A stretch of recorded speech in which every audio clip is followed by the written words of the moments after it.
Welcome to English Weaver to learn English through story. Today we will journey into the life of Charles Dickens, a man born to struggle but driven by hope. Remember to subscribe for more stories and to help our channel grow. Charles Dickens was born in Portsmouth, England, in 1812. He grew up with his parents and siblings in a small home. His father loved books, but could not pay debts, and his mother cared for the children with all her heart. These early days shaped Charles's mind and will. From a young age, Charles loved to read and write simple notes. He often watched workers in the streets and children in shops. He used these fresh memories later in his great books. Dickens's gift for words was clear even in those early days under the gray English sky. At 12 years old, Charles left school and worked in a blacking factory. The factory made polish for shoes. He spent hours packing bottles with a tired back and sore hands. This hard work left a mark on his heart, but gave him strength to dream of better days ahead. Dickens's life changed when his father was freed from debt and Charles could return to school. His family found a bit more money and he could study again. He read books in a big library with joy. There, he met ideas and stories that would guide his future writing. Soon, Charles began working as a reporter in London. He wrote notes of news, court cases, and events. His sharp mind and quick pen caught the eye of many editors. He loved telling true stories about real people and real struggles. In 1836, at 24, he published his first work, The Pickwick Papers. It came out in parts, each month in a small book. People waited with joy to read each new chapter. Charles's name spread across England and America with great speed. His tales were full of life, humor, and deep care for people. His characters felt real and close to our hearts. He showed both joy and pain of life in Victorian England. This view of life made his stories strong and moving for every reader. Charles's life story rose like a song of dreams. He moved from factory work to fame with heart and hard work. His journey shows us that hope and courage can break the chains of poverty and fear that hold us back. His early journey is only the start of a great adventure. We will see how love, pain, and courage filled his path. This story will guide us to understand the man behind the words that still speak to us today. Even today, the name Charles Dickens brings memories of hope and change for readers around the world. His stories remind us that words have power to change hearts and minds. They guide us to seek justice and show kindness. Let us carry this power in our own lives. Welcome to this journey of life and letters. We will share both facts and emotions. We will laugh and cry with Dickens's pages. Our journey will shine light on a man who rose from dust to greatness and still speaks to us today. Charles Dickens was born on February 7, 1812, in Portsmouth, a busy port town in England. His family home was small, with 4 children and their parents. The town's ships and docks filled his young mind with stories of travel and adventure. His father, John Dickens, worked as a clerk but loved books and music. His mother, Elizabeth, cared for the children with warmth and kindness. Together they filled the home with song and laughter, even when coins were few. As a child, Charles learned to read before he was 5. He sat on his mother's lap as she read fairy tales and poems. Each new word felt like a small treasure, opening doors to distant lands and grand dreams. At 6, Charles attended a small school near his home. He sat at wooden desks with other children, writing letters in chalk. He loved the sound of words and the shape of letters, and he practiced every day with joy. When Charles was 8, the family moved to London. The city's streets were crowded with horses, carriages, and market stalls. The noise and color of London filled his imagination with characters and scenes he would later write about. Dickens's father struggled with debt in London. He tried to earn more money but often fell behind on bills. Charles felt the worry in his mother's eyes when coins did not cover their needs. At 10, Charles saw his father taken to debtor's prison. He watched through a gate as soldiers led his father away. His heart pounded with fear and confusion, not yet knowing why grown men could be sent to jail for money, left without their father. The family moved into a crowded house. Charles felt the cramped rooms and cold walls. Yet his mother's love glowed in each corner, giving him hope even in hardship. At 12, Charles left school and began work in a blacking factory that made shoe polish. He spent long hours packing bottles with sticky polish, his small hands growing tired and sore. In the factory's low light, Charles whispered stories to himself. He dreamed of bright stages and crowded theaters where actors spoke words that made people laugh and cry. Each evening, he returned home with dust on his hair and clothes. He joined his sister, Fanny, for simple meals by candlelight. They spoke softly of dreams and of days when their father would return. In those times, Charles learned the face of true poverty. He saw children with tattered shoes and hollow cheeks. His heart swelled with empathy, and he vowed to speak for those who had no voice. After months in the factory, Charles's father was released. The family reunited with smiles and tears. Charles returned to school, his heart full of stories waiting to be told. Back in class, he studied math and grammar, but his true passion lay in reading. He devoured novels by Sir Walter Scott and poems by Lord Byron. Each page fed his growing love for writing. At 14, Charles won a small prize for an essay about London's River Thames. His teacher praised his clear words and gentle humor. Charles felt a spark of pride that grew into a steady flame. In his teens, he explored dusty bookshops and listened to actors in cheap theaters. He watched their gestures and heard their voices rise and fall with emotion. He hid behind pillars to take secret notes. These notes became the seed for many characters. He wrote names on scraps of paper and stuck them into his hat. He wore this character hat when he played alone in empty rooms. Charles's mother saved coins to buy him a small desk. He wrote long letters to his sister Mary, describing the town and his dreams. His words were full of life, as if he already knew his greatest calling. By 16, he took more work as a law clerk. He read court cases and helped write papers. He saw judges and lawyers, and he learned the power of words in the halls of justice. He also wrote short stories and articles for local papers. His friends laughed and cheered when he read his newest tale. He felt the thrill of making people smile and think. Despite long workdays, he kept his notebook close. At dawn's first light, he jotted down a line or two. At night, he read his lines by candle flame until sleep claimed him. His childhood taught him that hard work and kindness could change a life. He learned that even in gray streets, hope could shine like a spark. These lessons shaped his spirit and his pen. By his 18th year, Charles dreamed of being a great writer. He wrote letters to editors in London, asking for work and advice. Though he faced many refusals, he never gave up. He saved money to buy ink and paper. He studied plays by Shakespeare and poems by Wordsworth. Each day he practiced, learning how words could shape a reader's heart. The boy from Portsmouth had grown into a young man of strong resolve. His childhood of struggle and joy had formed his voice. He stood ready to begin a new chapter, one that would change English literature forever. After his first success, Charles Dickens joined a small magazine as editor. He chose stories, corrected drafts, and met many writers. This role taught him about readers' wishes and the power of clear, simple words. He felt excitement in each new page. In 1837, he began to write Oliver Twist in monthly parts. Each chapter showed life in poor workhouses and dark streets. Readers waited each month, eager to know what would happen to young Oliver. Dickens's fame grew fast.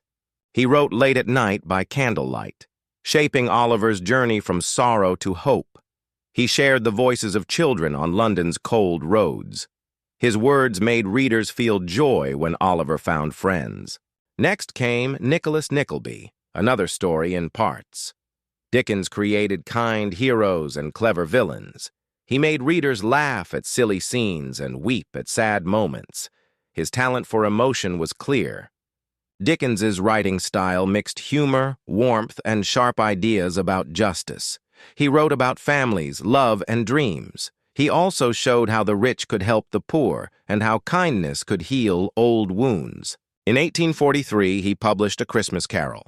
In just a few pages, he showed how one man's heart could change from cold to warm. Ebenezer Scrooge's journey became a symbol of hope for many. This story sold well and was later set to stage and screen. It taught people to care for each other and to share joy at Christmas and all year round. Dickens also wrote David Copperfield, a tale close to his own life. He mixed his childhood memories with fiction. Themes of work, friendship, and love filled each chapter. Around the same time, he created Great Expectations. This book showed how dreams can change when a young man sees the world. It spoke of regret, hope, and the search for true wealth. His novels were not only stories but lessons. He urged readers to seek kindness and fairness. He believed words could inspire change in society and in each person's heart. Dickens's work as magazine editor brought new talents forward. He published poems, essays, and short tales by other writers. He helped shape a generation of storytellers. By the 1850s, Charles stood on stages in London and New York. He read his own words aloud, using voice and gesture to bring characters to life. Crowds applauded and cried with him. These public readings gave him great joy and more money. He toured cities, met readers, and heard their stories. He felt close to his audience in every clap and sigh. His career spanned over 30 years, with more than a dozen novels and many essays. He also wrote travel notes about America and sketches of British life. His pen never rested. Dickens's projects included charity work. He founded a home for fallen women and supported schools. He gave speeches to raise funds for hospitals and libraries. His heart reached beyond the page. His achievements made him a household name in England.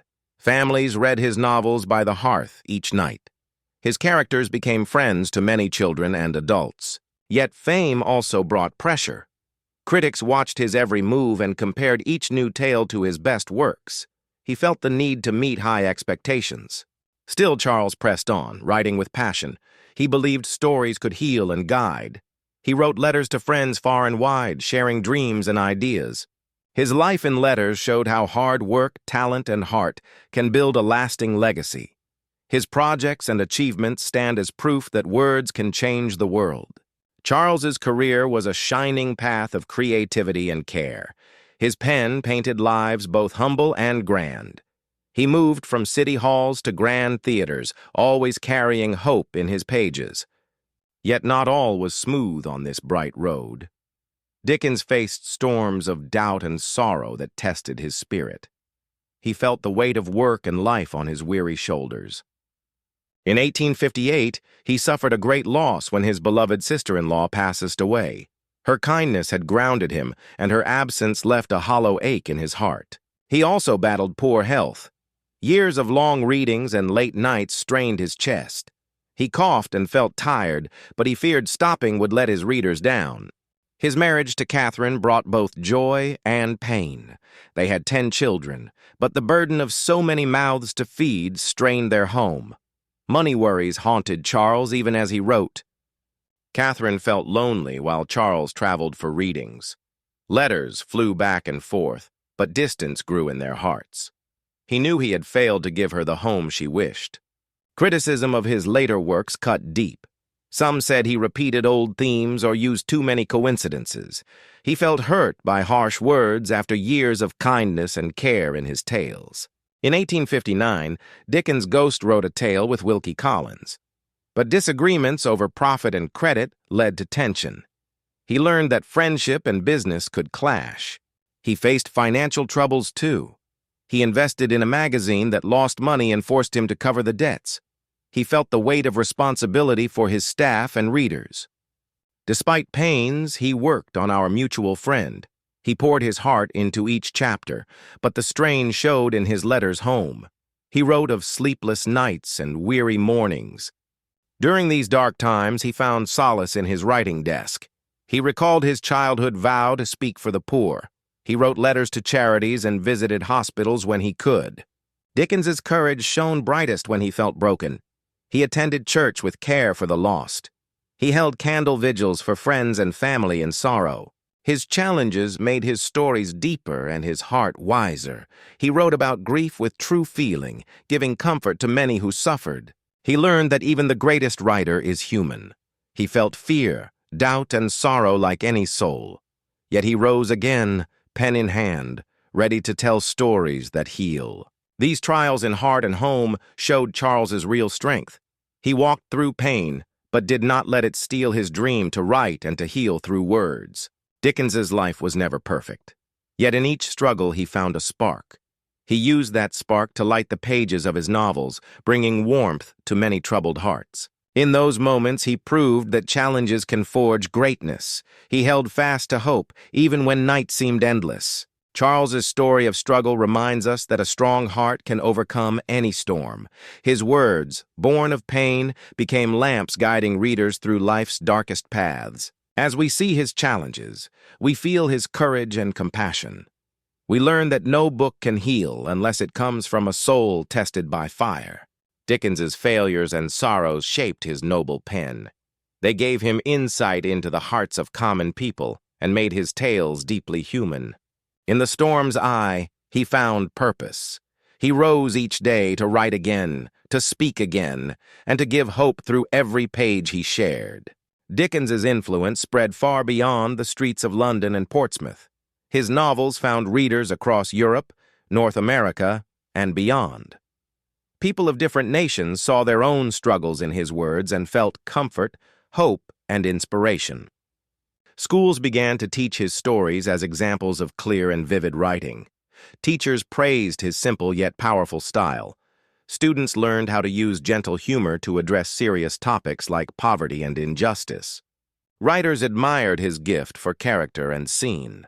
Many copied his method of serial storytelling, releasing chapters in magazines or newspapers. This approach built suspense and created a bond between author and reader. Publishers saw Dickens as a sure success. They printed new editions of his novels again and again. Bookshops in dusty towns and grand cities stocked his volumes, making his name as familiar as household furniture. His tale of Scrooge's transformation in A Christmas Carol inspired traditions still alive today. Families around the hearth remembered that kindness can warm the coldest heart. The phrase "Merry Christmas" gained deeper meaning. Great Expectations and David Copperfield taught readers that dreams can change with time. They learned to judge wealth not by coins, but by friendships, love, and inner peace. These lessons resonated with people from all walks of life. Dickens's letters and speeches showed another side of his legacy. He spoke about education for all children and better homes for the poor. His public voice led to real reforms in workhouses and schools. He founded charities and homes for the needy. He raised funds for hospitals and libraries. With pen and presence, he gave hope to the forgotten, and they rejoiced in small acts of care. His legacy lives in theaters, films, and radio plays. Actors still portray Oliver Twist, David Copperfield, and Pip. Each generation rediscovers Dickens's heart through these performances. Modern readers find comfort in his pages. In troubled times, they turn to his words for strength. His simple phrases speak across centuries, reminding us that human kindness never grows old. Social critics still study his work to see how stories can change society. They trace laws and reforms back to letters Dickens wrote to newspapers and Parliament. His impact reached beyond art into politics and law. His life teaches us that hardship can shape greatness. From factory dust to world fame, Dickens never forgot his roots. He used early pain to fuel empathy in every tale he spun. We learn that art can heal and guide. He showed that a single story can move hearts and start movements. His pages still glow with purpose and passion. Today, readers carry his lessons in their hearts. They learn to speak kindly, act justly, and share hope. Dickens encourages each of us to be voices for the voiceless. Let us measure wealth not by gold, but by good deeds and warm laughter. Let us remember that every small act of care can light the darkest night. As we close this chapter, we see Dickens's enduring gift, stories that bind us in shared dreams. They call us to build a kinder world, one word at a time. Thank you for joining this journey through the life and legacy of Charles Dickens. We hope his story has inspired you to seek kindness and courage in your own life. If you enjoyed this tale on English Weaver, please like and subscribe. Your support helps us bring new stories to life. What can we learn from Charles Dickens's life and work? How will you carry his lessons into your days? Leave your thoughts in the comments below. We look forward to reading your ideas and continuing our journey together. Until next time, keep weaving stories and learning English. Goodbye, dear friends, and thank you for being part of English Weaver. May your days be filled with words that heal and hearts that hope.